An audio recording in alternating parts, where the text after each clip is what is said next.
The government of the NDC has drastically relieved the Tema Oil Refinery of its debt burden.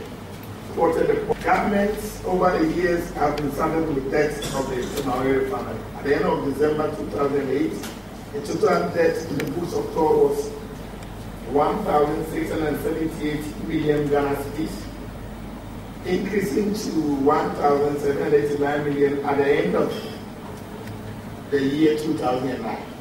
As part of NDC's efforts to find a lasting solution to the TOR debt, government in the year 2010 made a payment of 445 million Ghana cedis to the Ghana Commercial Bank to help reduce the indebtedness of TOR. Government again in March 2011 restructured TOR debt by securitizing the debt through the issue of medium-term government bonds. To date, government has made payment on behalf of TOR to the tune of 1,137,832,874 Ghana cedis. The total outstanding debt now is 610.9 million Ghana cedis.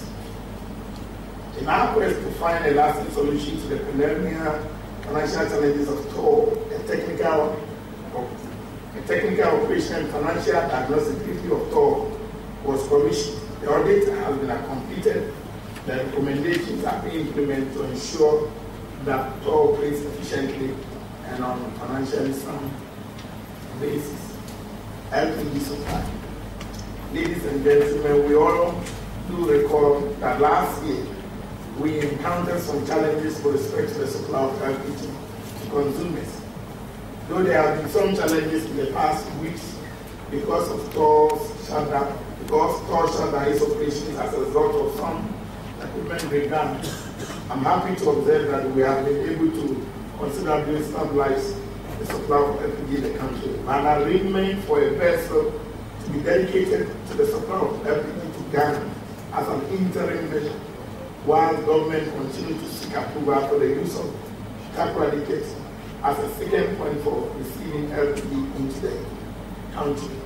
I believe that what we're doing is that we realize that there's only one point we feed LPG into the system through the same facilities that we have in Tema. So at some point in time, other petroleum products are online and they have to queue in order for them to come in. And anytime with those that are in stock get depleted, then there's an artificial shortage.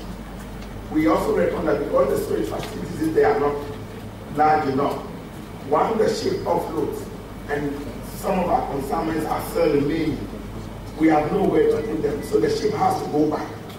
That is why we are moving to the Takoradi port and we are working with them to use that, so that when it happens that way, then the ship will go to the west and inject it directly into the demand for on the western side of the country.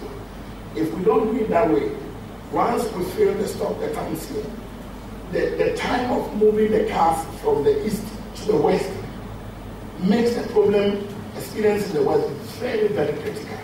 So that is why, as short-term measures, we're doing all these things to ensure that we minimize the impact.